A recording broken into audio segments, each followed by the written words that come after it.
666이란 제목으로 여러분에게 말씀을 전하겠습니다.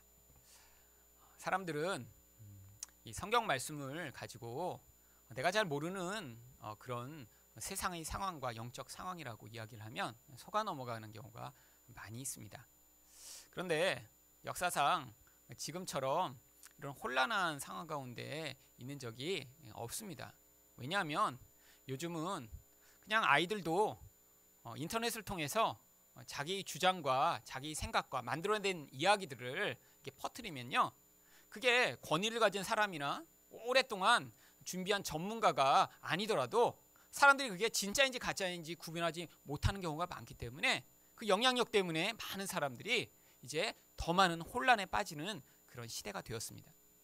세월호 사건이 났을 때도요, 중학생, 고등학생, 대학생, 심지어는 어른들까지 거짓말과 같은 이야기를 만들어냈고요. 어떤 사람들은 자기가 가진 휴대폰 2대를 가지고 지금 물이 차오르고 있어, 엄마 나 살려줘, 여기도 무서워, 자기한테 서로 이렇게 카카오톡 메시지를 보낸 다음에 그거를 그 안에서 아이들이 보낸 거다라고 캡처해 인터넷에 올렸어요.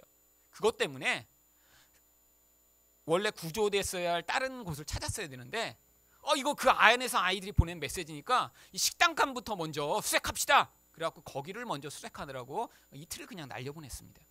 나중에 잡고 보니까요, 사람들한테 관심을 끌고 싶어서 거짓말을 한 거예요. 그런데 어떤 상황이 벌어지고 특별히 두려운 상황 가운데 있을 때는요, 이렇게 사람들이 하는 얘기에 사람들은 쉽게 넘어가게 됩니다. 요즘 인터넷에 보면요, 이 요한계시록을 가지고 거짓말을 하는 사람들이 굉장히 많아졌습니다. 여러분, 1992년에 한국에 아주 치욕스러운 일이 일어난 적이 있죠. 특히 기독교계에. 바로 10월 28일에 예수님이 오신다고 했던 다가올 미래를 대비하라. 바로 이런 이장님 씨가 나타나서 책을 쓰고 수만 명의 사람들을 모아 예수님을 기다렸었습니다. 그런데 아직도 그 잔당들이 많이 남아 있어요. 왜냐하면 그들 안에는요, 하나님이 누구신가에 대한 잘못된 그런 이미지가 한번 박혀버렸기 때문에 나중에는 회복할 수가 없는 것입니다. 그래서요, 요즘에도 인터넷에 수백 건의 글을 올리며 이제 이렇게 예수님이 곧 오실 것이다, 또 이런 징조들을 봐라, 언제 날짜에 분명히 오실 것이다. 심지어는 그래서 어떤 교회에 강도사라는 사람은요, 인터넷에 보면 그 사람 혼자서 올린 동영상이 거의 1000개에 달합니다. 제대로 된 신학교육도 받지 못했고요, 또 성경을 연구한 적도 없는 것 같아요. 보니까 성경을 해석하는 방법을 보니까. 그런데 1000건이나 거기에 올려서 사람들을 미혹했더니요, 그 교회에 수백 명이 모여 있습니다. 몇 년 전에 예수님이 이 날짜에 안 오시면 자기가 목회를 그만두겠다고 인터넷에 선포했는데 안 오셨잖아요. 근데도 여전히 목회를 하고 있습니다. 사람들은요, 예수님이 그때 오시려고 했는데 너희들이 불쌍해서 조금이라도 구원받은 사람을 더 늘리시기 위해 조금 연기하셨다. 지금 이런 종류의 영향력들이 너무나 많이 있습니다. 여러분, 이런 영향력들이 공통된 특징이 있습니다. 첫 번째는요, 우리들이 잘 알지 못하는 세상의 어떤 음모가 존재한다라고 하는 세계 정부 음모설을 주장하는 것입니다. 프리메이슨이나 일루미나타라 같은 우리들은 잘 모르는 집단이에요. 그런데 이런 집단들이 지금 세계를 하나로의 정부로 만들어서 온 세상을 지배하려고 지금 준비 중에 있다. 그리고 다양한 증거들을 보여줍니다. 그런데 그 증거들을 실제로 파헤쳐 보면요, 다 어디서 짜집기한 내용들이에요. 그리고요, 그 주장을 확실하게 증거하기 위해서 그들은 자기 입장에 맞는 증거만 갖고 옵니다. 그래서요, 워싱턴 탑이 666.66 미터래요. 그래서 그게 바로 이들이 앞으로 666의 세상을 가져오기 위해 일부러 탑 높이도 그렇게 만들었대요. 그런데 실제로 그 탑 높이가 그 높이가 아닙니다. 틀려요. 근데 숫자를 조종한 거예요. 660 몇 미터인데 그걸 자기들이 주장을 바꾸기 위해 만들어 놓고 이거 봐라, 누가 가서 확인하지 않으니까요. 또한요, 그들이 주장하는 게요, 자기들은 이 마지막 시대니까 하나님이 성경 외에 특별한 계시를 주셨다고 주장합니다. 어떤 사람은요, 이제 31살밖에 안 된 청년이에요.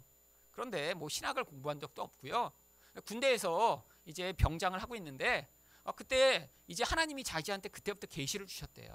그래서 이걸 해라 저걸 해라 말씀하시다가, 야, 네가 나한테 여태까지 은혜를 받았으면 책 한 권 써라, 이렇게 말씀하셨다고 해서 그때부터 책을 썼대요. 여러 가지 책을 썼는데 마지막 신호, 마지막 성도 이런 책들을 썼어요. 그래서 갑자기 사람들한테 베스트셀러가 됐습니다. 그런데 이 사람이 이렇게 계시를 받아서 썼고 자기 주장에 의하면요, 이렇게 다 책을 21일 만에 다 자기가 계시를 받아서 썼는데, 그래서 예수님 앞에 예수님 잘했죠? 라고 갖다 드렸더니 예수님이 그거는 빼고 그거는 넣고 해라. 그래서 하나님이 또 알려주셨대요. 어떤 걸 넣고 뺄지. 그리고 마지막에 그 책에다 예수님이 직접 오셔서 사인까지 해주셨대요. 그런데 그렇게 주장하던 이 사람이 책을 내고 나서 어떤 사람이 보니까 이미 몇 년 전부터 자기 인터넷 사이트에 올리던 내용을 그대로 짜집기 한 책이에요.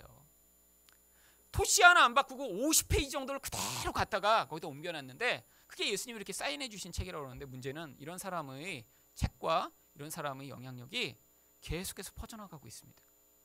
지금 이 사람 같은 경우에는요, 지금 전 세계에서 집회하느라고요, 홍콩, 뉴질랜드, 미국을 막 지금 전 세계를 다녀서 바빠서 한국에 지금 있지도 않아요. 그래서 직장 다니던 직장도 그만뒀어요. 하도 자기를 부르는 사람이 많으니까요.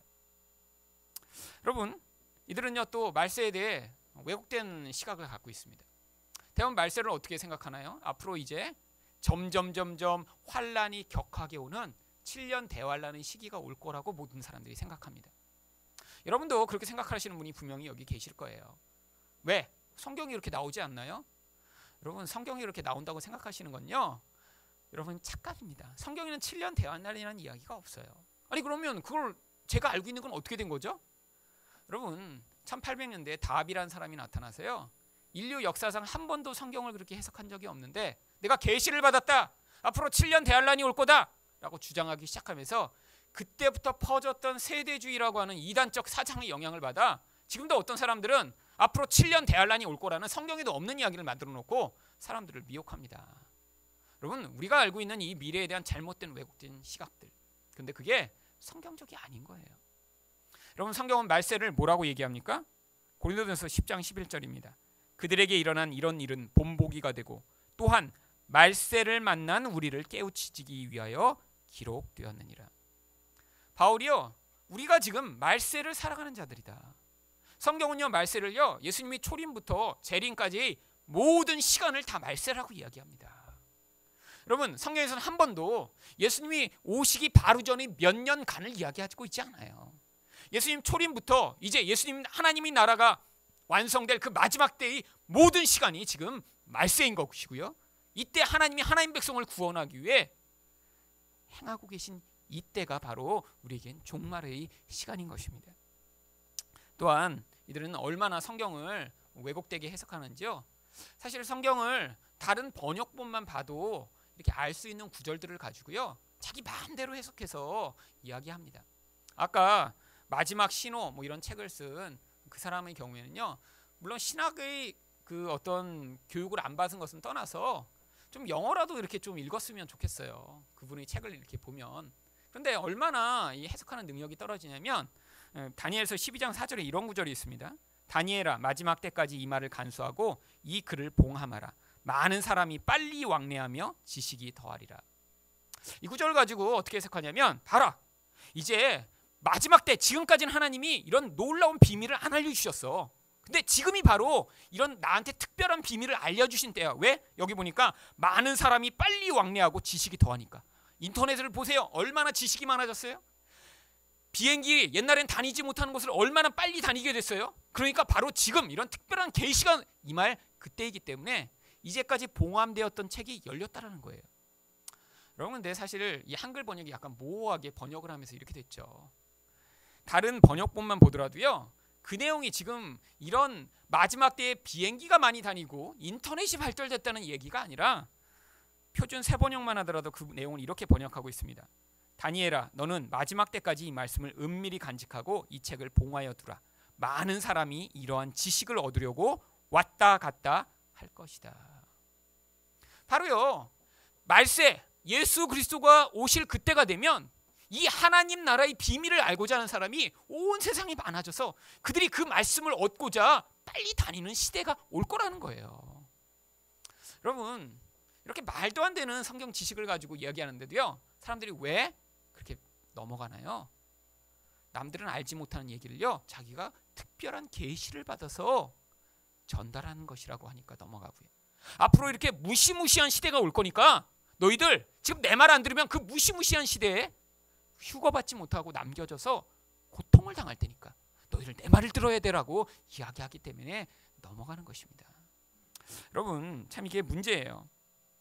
그런데 이런 사람들이 가장 중요하게 사람을 미혹하는 도구로 사용하는 게 바로 666입니다. 여러분, 이 666에 대해서 몇 년 전까지는요, 이게 이제 바코드라고 이렇게 선전하는 사람들이 많았어요. 그래갖고 이 길거리도 다니시다 보면 이렇게 막 바코드 막 해갖고 여기 바코드를 받으면 막 지옥 갑니다. 그래갖고 막 거기 바코드 이렇게 찍힌 이마랑 이 손에 찍힌 거 뭐 그거 가지고 이제 막 보고 오면 여러분 대부분의 사람들이요, 이게 뭔지 모르니까 무서워요. 여러분, 근데 이렇게 된 대표적인 이유가 뭔지 아세요? 바로 92년 사건 때문입니다. 여러분, 그 전에는요, 사람들이요, 요한계시록을 가지고 설교하는 분들도 많이 있었어요. 근데 문제는요, 특히 요한계시록 같은 경우에 복음적인 시각에서 바라보지 않으면요, 이게 어렵거든요. 왜? 구약에 나오는 내용을 거기서 종합 정리한 책이 요한계시록인데 구약의 선지서나 이런 내용들을 잘 이해를 못하니까 그 내용이 또 무엇인지 잘 알지 못해서 사람들을 그냥 손대지 않고 있었어요. 그런데 92년에 그런 사건이 나타나고 나니까요, 사람들이 이제 더 이상 요한계시록을 아예 건들지 않기 시작했습니다. 왜? 잘못 얘기했다? 이단에 빠질까 봐요. 그러니까요, 어떻게 됐어요? 이런 잘못된 이단이 판을 치기 시작한 것입니다. 여러분, 이 666은요, 바로 구약에 있는 이야기, 또 그 문맥 가운데 있는 내용을 가지고 하나님이 백성들이 세상의 어떠한 영향력 가운데 어떻게 싸우고 이겨야 할지를 보여주는 말씀입니다. 여러분, 이 요한계시록은 그 편지를 받던 사람들이 이미 환난 가운데 있던 사람들이에요. 여러분, 이 편지를 받던 요한의 그 성도들은 박해를 받고 죽임을 당할 위협 가운데 있던 사람들이에요. 그런데 그들에게 편지를 보내면서 요한이 앞으로 7년 대활과 같은 더 무서운 시대가 올 거야. 그때는 예수를 믿는다 그러면 너를 다 죽일 거야. 바코드를 받게 할 거야. 무섭지? 여러분, 그런 목적으로 편지를 보냈겠습니까? 아니에요. 세상이 이렇게 마귀가 지배하고 세상 가운데 눈을 뜨고 보면 하나님이 도대체 안 계신 것 같은 상황이지만 하나님은 반드시 승리하신다. 너를 반드시 구원해 내실 거야. 걱정하지 마. 우리 하나님이 온 세상을 통치하시는 분이셔. 라는 사실을 백성들에게 알려주기 위해 요한계시록을 기록한 것이에요. 지금 그래서 우리에게 이 요한계시록이 필요한 것입니다. 앞으로 요한계시록은 제가 아주 자세하게 이 교회에서 가르칠 것이기 때문에 가끔씩 이렇게 맛배기로 한 번씩만 이렇게 말씀드릴 거예요. 그런데 그럼 요한계시록 도대체 나오는 이 666은 무슨 의미인가요? 첫 번째는 이 6이라는 숫자를 3번 반복해서 사용하므로 마귀의 이런 하나님과 세상을 속이려고 하는 시도가 완전히 실패할 것임을 보여주는 상징적 숫자입니다. 여러분, 이 요한계시록 13장에는요, 하나님의 삼위일체를 흉내낸 마귀적인 삼위일체가 등장합니다. 성부 하나님을 흉내낸 용이라고 하는 마귀가 있고요, 성자 예수님을 흉내낸 바로 땅에서 올라오는 짐승이 있고요, 또 성령 하나님을 흉내낸 바다에서 올라오는 짐승이 있습니다. 이 세 영적 존재가 합쳐서요, 바로 하나님과 같은 삼위일체적인 존재로 세상에 영향을 미친다는 거예요. 그런데 이 영향력이 얼마나 강한지 오늘 15절에 보니까 그가 권세를 받아 그 짐승에게의 우상에게 생기를 주어 그 짐승의 우상으로 말하게 하고 또 짐승의 우상에게 경배하지 아니하는 자는 몇이든지 다 죽이게 하더라. 세상에 힘과 영향력으로 영향을 미치니까요, 사람들이 그를 두려워하고 그를 섬기게 된다는 것입니다. 이처럼 마귀적 영향력은 세상에 강력하게 영향을 미칩니다. 그리고요, 그 존재가 얼마나 강한지요, 저들이 진짜 하나님인가 봐. 눈에 보이지 않는 그 하나님이 아니라 저런 영향력으로 나타나는 이 세상의 힘이 하나님인가 봐. 사람들이 미혹당하게 되는 것이죠. 그런데 요한은요, 요한계시록에서 숫자를 가지고 하나님의 백성에게 말씀하시는 하나님의 의도를 전달하고 있습니다. 그 대표적인 숫자가 7이라는 숫자예요. 그래서요, 요한계시록에 이 7이라는 숫자가 55번이나 사용됩니다. 여러분, 요한은 숫자에 아주 능숙한 사람이었습니다. 이 숫자를 가지고 그 숫자만 그냥 쓰는 것이 아니라 이 숫자에게 어떤 의미를 담아서 사용함으로 말미암아 사람들이요, 그냥 그 숫자가 나올 때마다 완전하신 하나님이시구나 라는 사실을 깨닫도록 하기 위해 이런 숫자를 쓴 거예요. 그래서요, 교회도요, 몇 교회가 나오죠? 요한계시록엔 7교회가 나옵니다. 왜 하나님이 7교회만 택하셨죠? 아니요, 모든 하나님의 교회를 일컫기 위해 7이라는 숫자를 택한 거예요. 예수님은 또 7별을 손에 쥐고 계십니다. 왜 7개만 쥐고 계시죠? 모든 하나님의 백성들을 다스리고 계심을 보여주기 위해 7별을 쥐고 계신 것으로 표현한 거예요. 여러분, 또 요한계시록에는 12이라는 숫자가 또 자주 사용됩니다. 왜죠? 이것도 그 안에 내용을 담아놓는 거예요. 12는 하나님의 백성의 숫자입니다. 그래서 장로들도 요한계시록 4장과 5장에 보면요, 장로들도 꼭 24장로예요. 왜 24명이어야죠? 구약의 12교회, 신약의 12교회 합쳐진 거예요. 구약의 교회는 12지파로 상징됩니다. 신약의 교회는 12제자가 교회가 된 거예요. 그래서 24장로가 하나님과 예수님을 찬양하는 건요, 신구약의 모든 교회가 하나님 앞에 다 하나님을 찬양하게 될 것을 그림으로 보여준 거예요. 왜 14만 4천 명이 구원받는다고 바로 요한계시록에 써있죠? 이단의 그 14만 4천만 구원받나요? 아니에요. 14만 4천도요, 지금 빨리 곱셈이 안 되시더라도 제 말을 믿으세요. 12 곱하기 12 곱하기 1000입니다. 자, 12 곱하기 12 하면 144고요. 거기다 곱하기 1000을 하면 14만 4천이에요. 결국 신약의 모든 교회, 구약의 모든 교회의 곱에다가 1000, 무한한 숫자를 곱해서 이렇게 하나님의 백성의 숫자가 무한하게 많지만 하나님이 다 그들을 구원하신다는 것을 숫자에 담아 보여주기 위해 14만 4천이라는 숫자를 쓴 것입니다. 이렇게 요한은요, 숫자를 가지고 그 안에 의미를 담았는데, 이 7이라는 숫자에 하나 모자라는 숫자가 바로 6입니다. 그러니까요, 7, 하나님처럼 되려고 흉내는 냈는데 그 하나님처럼 되지 못하고 그거에 미치지 못한 불완전함을 보여주는 숫자가 바로 6인 거예요. 그렇기 때문에 그 6을 3번 반복함으로 바로 마귀의 이런 삼위일체적 노력이 불완전하게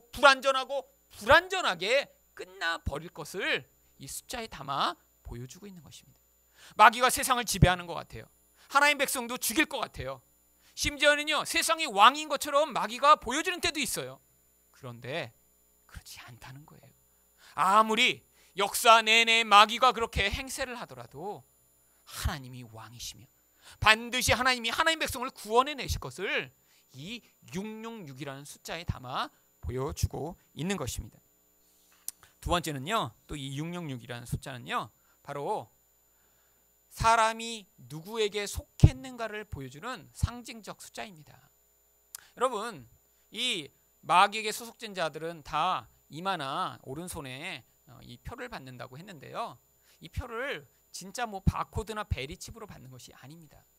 옛날엔 베리칩이었지만 이제 과학이 발전하니까 이제 바코드는 겉에 이렇게 막 숫자가 써 있잖아요. 그런데 훨씬 더 과학이 발전해서 이제는 이거보다 훨씬 더 많은 정보를요, 아주 작은 칩에 넣을 수 있게 됐어요. 그래서 이제는요, 그 바코드 대신에 베리칩을 여기다 넣으면 그 사람이 어디로 움직이는지, 그 사람이 어떤 거를 뭐 가지고 있는지, 은행 통장 기능까지 다 여기다 넣을 수 있는 시대가 됐대요. 여러분, 그래서 정말 그 베리칩을 받으면 이제 하나님 백성이 아닌가요? 여러분, 그러면 하나님 백성은 그렇게 물리적인 것을 통해 영적인 운명이 좌우되는 그런 존재인가요? 아닙니다. 이건 상징적 숫자예요. 여러분, 여기 왜 이마에나 오른손이라고 얘기했냐면요, 이마는요, 지성을 상징합니다. 오른손은요, 행동을 상징하는 거예요. 그러니까 마귀에게 속한 자는요, 생각하는 거나 행동하는 거나 다 마귀처럼 행동하더라라는 것들을 보여주는 거예요. 그럼 하나님 백성은요? 하나님 백성에는 표가 있습니다. 바로 이 문맥 그 다음 장인 14장 1절에 보니까, 또 내가 보니 보라, 어린 양이 시온산에 섰고 그와 함께 14만 4천이 서 있는데 그들의 이마에는 어린 양의 이름과 그 아버지의 이름을 쓴 것이 있더라. 여러분, 원래 성경은 장절이 없습니다. 이 666이라는 단어 바로 다음에 이 14장 1절이 원래 붙어 있는 거예요. 세상 사람들은 생각하는 거나 행동하는 거나 다 마귀처럼 살더라는 거예요. 근데 하나님 백성은요, 그렇지 않다라는 거예요. 왜? 그들에게는 하나님과 그 어린 양의 이름이 영적으로 새겨져 있기 때문입니다. 제가 지난번 설교에도 말씀드렸지만 하나님 백성은요, 하나님이 거룩하게 만드신 자가 하나님 백성이에요. 근데 영적으로 거룩하게 만드신 것입니다. 그렇기 때문에 우리 안에 하나님이요, 너는 이제 거룩하다고 정해주시면요, 세상의 어떤 것도 우리를 부정하게 만들 수가 없습니다. 여러분, 하나님이 우리를 그렇게 거룩하게 구별하여 택하셨는데 여기다가 베리칩을 받았다고 우리가 부정하게 변해버리면요, 어떤 거예요? 하나님이 무능한 거죠. 하나님 전능하시다면서요. 그런데 하나님이 거룩하다고 만들어서 내가 구원하겠다고 만들어놨는데 거기다가 베리칩 하나 받았다고 그 존재의 구원이 취소되는, 하나님이 구원조차도 못하는 하나님이라면 그런 하나님을 왜 믿으세요? 여러분, 우리 하나님은 전능하십니다. 창세기부터 계시록까지 일관되게 이야기하는 것이, 내가 나의 백성을 내가 이렇게 반드시 구원해내겠다라는 것을 보여주는 게 성경책이에요.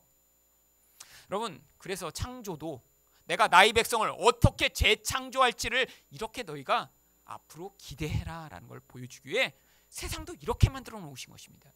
그런데 하나님이 이 전능하심을 이 칩 하나가 이길 수 있다면, 그러면 그 칩이 하나님보다 더 전능한가요? 여러분, 사람들은요, 이렇게 말도 안 되는 논리를 이야기 듣고도요, 거기에 무서워서 넘어가 버립니다. 하나님이 무능한 하나님이 돼버리는데도요, 그럼에도 불구하고요, 당장 무섭고 두려우니까 그런 칩 받으면 구원 못 받는다는 이야기에 유혹받고 넘어지는 것이죠.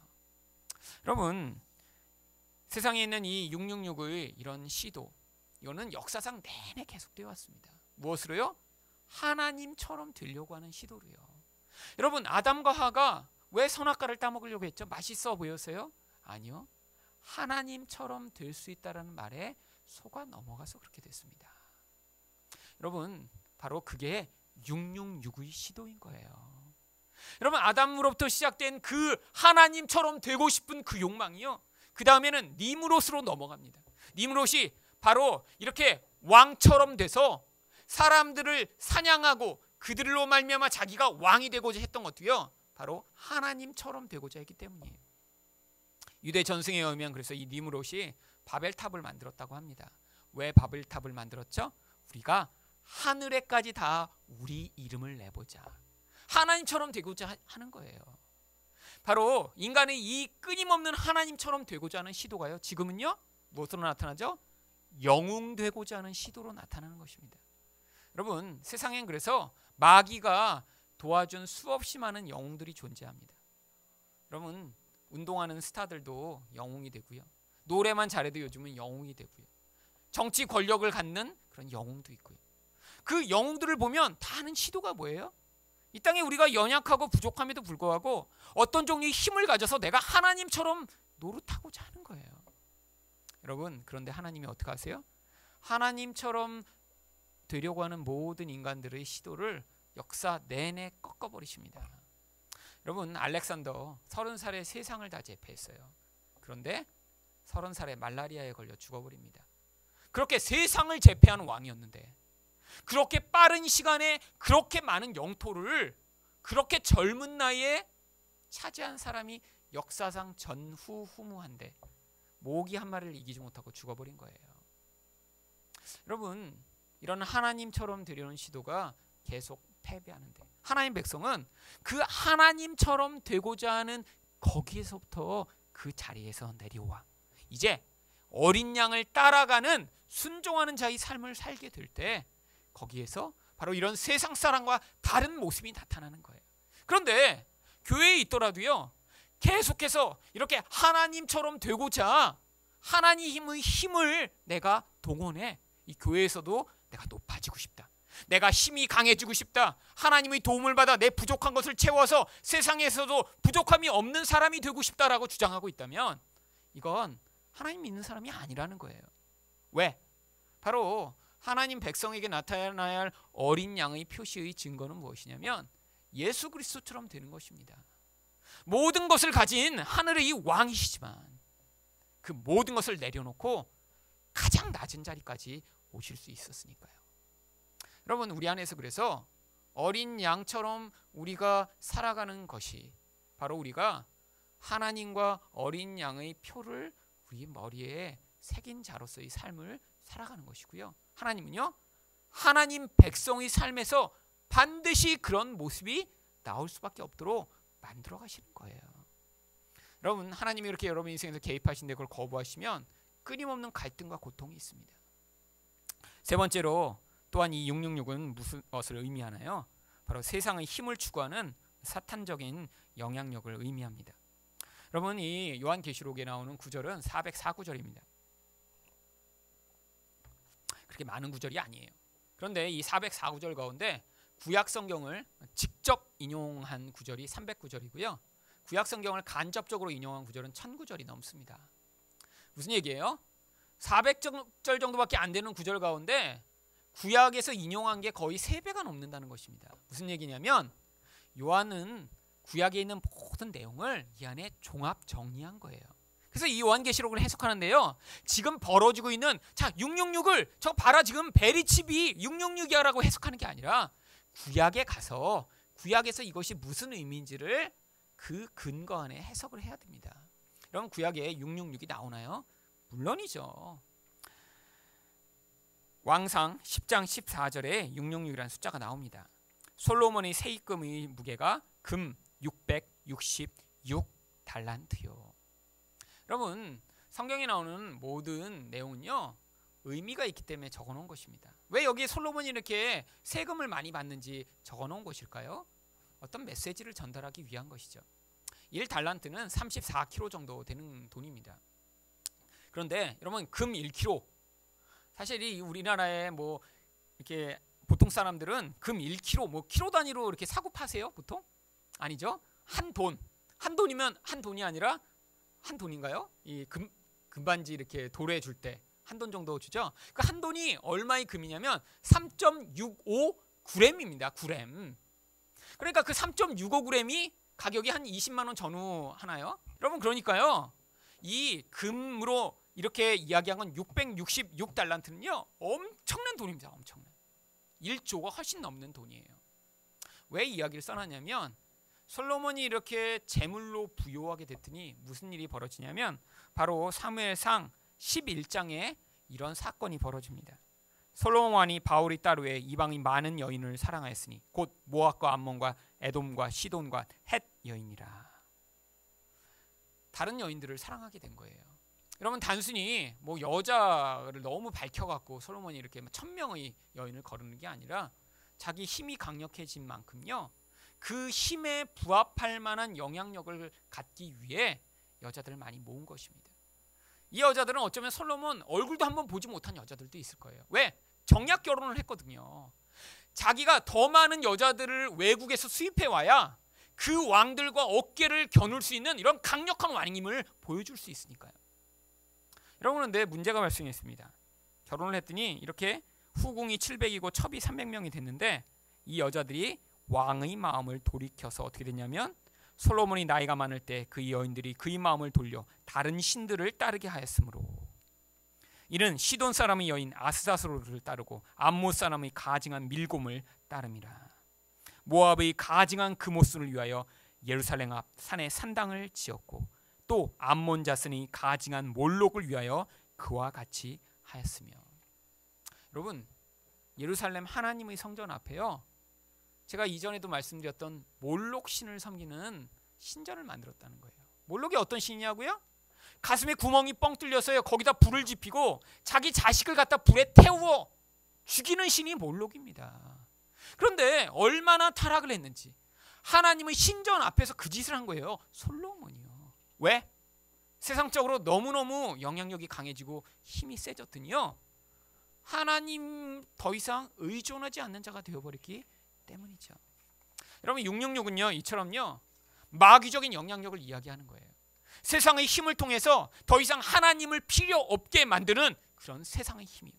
그런데 하나님 백성이 아닌 자들은요, 세상에서 그런 힘을 추구하기 위해 몸부림쳐 살아갑니다. 그래서 돈이면 어떻게 해요? 사람도 죽이죠.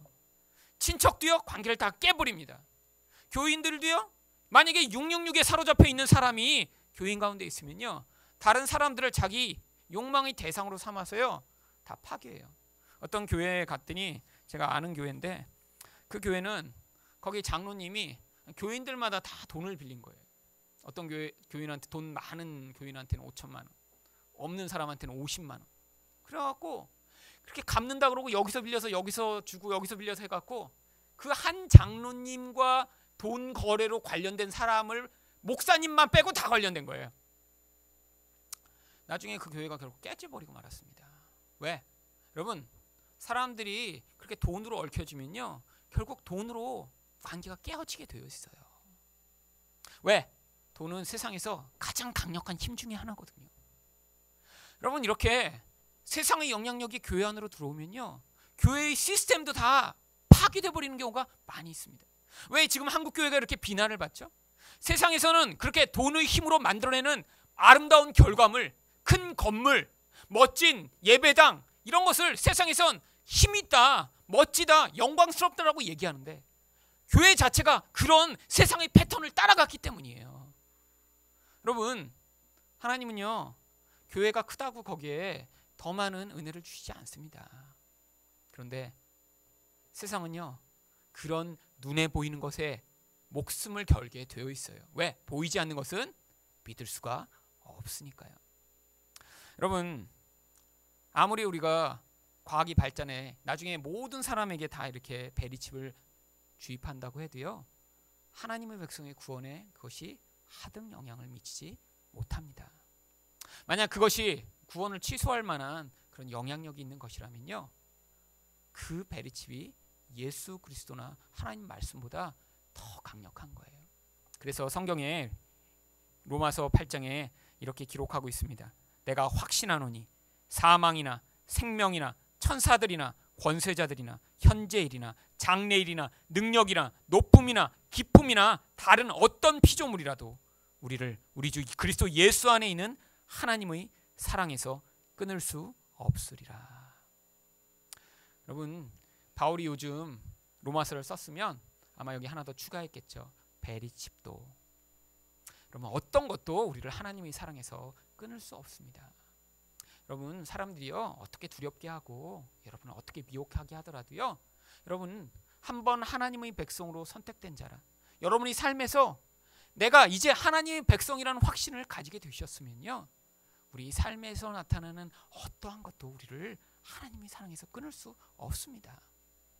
그 확신 가운데 예수 그리스도를 믿는 믿음을 갖는 여러분 되시기를 예수 그리스도로 축원드립니다.